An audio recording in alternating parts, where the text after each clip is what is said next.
किसान साथियों, आज की वीडियो में हम बात करने वाले हैं कि धान की फसल में हमें पोटास की पूर्ति कब करनी चाहिए, पोटास की कमी से नुकसान क्या होता है और पोटास कब डालें तो हमें इसका अधिकतम लाभ मिलेगा। आज की वीडियो में हम इसी विषय पे चर्चा करने वाले हैं, तो पूरा वीडियो किसान साथियों देखिएगा। बहुत ही कम समय में एकदम कंप्लीट जानकारी देने का प्रयास करेंगे। साथ में यह भी आपको बताएंगे कि इन खादों के साथ यानी पोटास के साथ अन्य दूसरी खाद कौन सी हमें डालनी चाहिए, क्या नहीं डालना चाहिए। तो पूरा वीडियो आप देखिएगा। कोई भी सवाल हो कमेंट करिए। चैनल पे अभी नए आए हैं, मेरी वीडियो पहली बार देख रहे हैं तो SRJ फार्मिंग चैनल को ऐसे ही वीडियो समय समय पे पाने के लिए अभी सब्सक्राइब कर लीजिए, वीडियो को लाइक शेयर करिए। तो चलिए सबसे पहले हम समय के बारे में ही चर्चा करते हैं। आखिर हमें पोटास का इस्तेमाल धान की फसल में कब करना चाहिए। अब पोटास का इस्तेमाल किसान साथियों धान की फसल में ज़्यादातर किसान साथी दो तरह से इस्तेमाल करते हैं। हम दोनों तरीके आपको बताएंगे कब इस्तेमाल आपको करना चाहिए जिससे ज़्यादा लाभ मिले।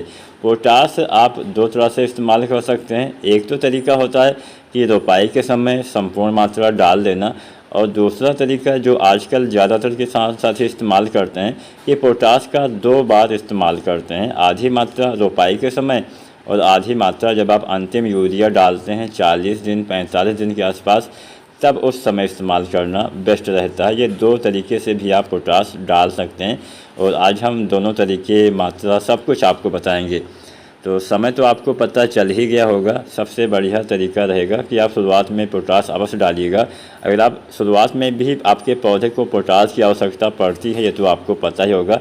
इसके बाद जब बालियाँ निकलने वाली होती हैं तब तो कुछ ज़्यादा ही आवश्यकता पड़ती है। तो यहाँ पे किसान साथियों पोटास की मात्रा भी हम जान लेते हैं।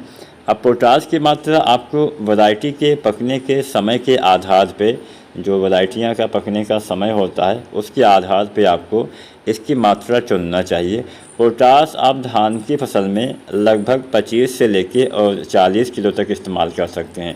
अब मैं यहाँ पे मात्रा आपको बताता हूँ। अपने वैरायटी के समय के हिसाब से इस्तेमाल करिए।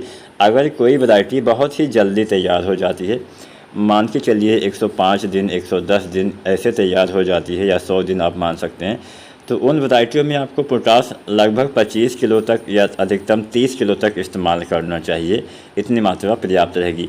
मान लीजिए कोई वैरायटी मध्यम अवधि में तैयार होती है तो आप मान सकते हैं 115, 120, 125, 130 दिन के आसपास, 135 दिन तक। तो ऐसी वैरायटियों में पोटास की मात्रा आपको लेना है 30 किलो से लेके 35 किलो।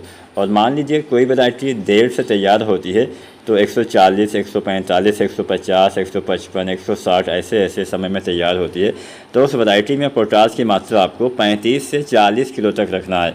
वैरायटी के पकने के समय के आधार पे आपको खादों की मात्रा का चयन करना होगा। केवल पोटास ही नहीं, अन्य सभी खादें आपको इसी हिसाब से डालना चाहिए। तो यहाँ पे फिलहाल हमने पोटास की मात्रा तो आपको बता दी। अब जितने दिन में आपकी वैरायटी तैयार होती हो उतनी मात्रा का आप इस्तेमाल करिए। मान लीजिए आपकी वैरायटी मध्यम अवधि में तैयार होती है, मान लीजिए आप 30 किलो डालने वाले हैं पोटास, तो जो किसान साथी केवल रोपाई के समय संपूर्ण मात्रा डालना चाहते हैं तो वो किसान साथी 30 किलो पोटास रोपाई से पहले जब आप DAP डालते होंगे या फिर SSP या NPK यूरिया वगैरह डालते हैं तो ठीक उसी समय पोटास भी उसी खाद में मिला के आप डाल देंगे तो बढ़िया काम करेगा। या फिर रोपाई के 1 सप्ताह तक भी आप डाल सकते हैं। मान लीजिए रोपाई के समय आपका बजट नहीं है तो 1 सप्ताह के अंदर आप संपूर्ण मात्रा डाल सकते हैं।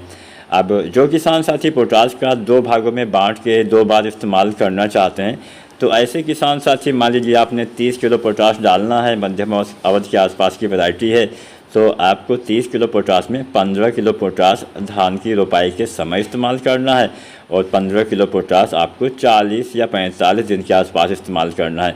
अब ये जो 40-45 दिन मैंने बोला, ये आप समय मान के चलिए 40 से 50 दिन के बीच का रखिए। कोई वैरायटी अगर बहुत ही जल्दी तैयार होती है उसमें 40 दिन के अंदर ही पोटास डाल दीजिए, 40 दिन के अंदर अंतिम यूरिया भी डाल लीजिए। कोई वैरायटी मध्यम अवधि में तैयार होती हो तो 40-45 दिन का समय आप ले सकते हैं। कोई किस्म बहुत देर से तैयार होती है तो 45-50 दिन तक आप डाल सकते हैं। ये मात्रा और समय मैंने आपको एकदम कंप्लीट बता दिया। पोटास की अगर कमी रह जाती है, बालियों की साइज़ छोटी रह जाती है, दाने का भराव नहीं होता है, दाने एकदम पतले सिकुड़े कमज़ोर वज़नदार नहीं होते हैं, दाने में वो चमक नहीं आ पाती है, पौधे के विकास में भी आपको कमी दिखाई दे जाएगी। बहुत सारे मतलब नुकसान होता है। पोटास भी एक मुख्य तत्व में गिना जाता है। जैसे हम नाइट्रोजन का इस्तेमाल करते हैं, नाइट्रोजन के साथ साथ पोटास फास्फोरस का इस्तेमाल करते हैं, तो उसी तरह से हमें पोटेशियम तत्व की भी पूर्ति अच्छे उत्पादन के लिए करना ही पड़ेगा। वीडियो अच्छी लगी हो लाइक शेयर करिए। चैनल को सब्सक्राइब नहीं किया है तो SRJ फार्मिंग चैनल को सब्सक्राइब करें।